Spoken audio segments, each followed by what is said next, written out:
So, why is our country so disrespectful today? Depending on your age, you'll find the question itself either provocative or prophetic. The truth is that older Americans tend to look at younger Americans as having behavior that is undisciplined and disrespectful. Unfortunately, very little has been done to address the underlying issues, the causes of this gap, and very little has been done to clarify what discipline is supposed to be in the first place. In the Bible, discipline is moral training. Positively, it includes instruction. Negatively, it includes correction. The discipline advocated in the Bible comes down to two major qualifications. It is supposed to be modeled in the home, and it is supposed to be for the good of the one receiving it. Those things are not happening today. When parents fail to discipline their children according to the principles laid out in the Bible, their children will not gain any respect for authority or any sense of their own long-term good. Think Lord of the Flies.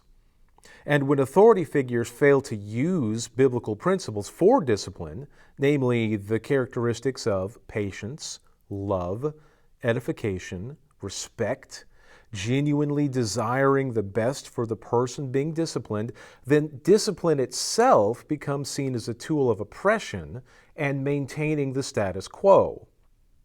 I think of one example in particular. It's been well documented that millennials have been attracted to programs that stifle free speech and promote socialism, Marxism. Older Americans rightly see that not ending well, but they've not taken the steps necessary to understand why. And one reason is that younger Americans have grown up on the internet.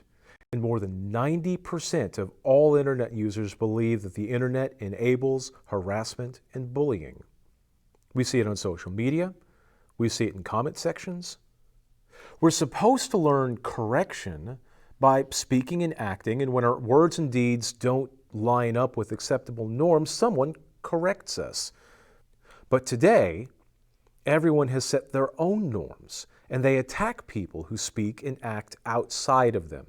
There is no moral center, and there is no correction, just wild, flailing harassment. Is there any wonder discipline is where it is?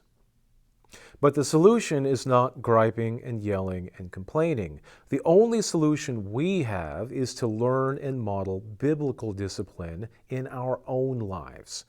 In Proverbs 29, we get exactly that. We learn why discipline is important. It is necessary for the proper functioning of society. We learn the primary context for discipline in the home, parent to child. We learn the proper goal for discipline, the well-being of the one being disciplined. We learn the right method for discipline, done in love, done with care and forethought, following a progression from warning to explanation to consequence and punishment. We learn the intended outcome of discipline, happy, well-adjusted people. When discipline falls outside of that description, we're doing it wrong, and the end result will not be what we think we want it to be. And this is all we can control, how we give discipline, how we receive discipline. So let's start there. Join us for Sunday school this week as we study Proverbs 29. Learn more about this. Learn about how God intended discipline to work. We're not going to change our country, but we can make a godly impact on the people in our lives by living a model of discipline. And maybe we can help point those who are younger than us in the right direction. I'm Matt Ward, and this is First Baptist Church, Thompson.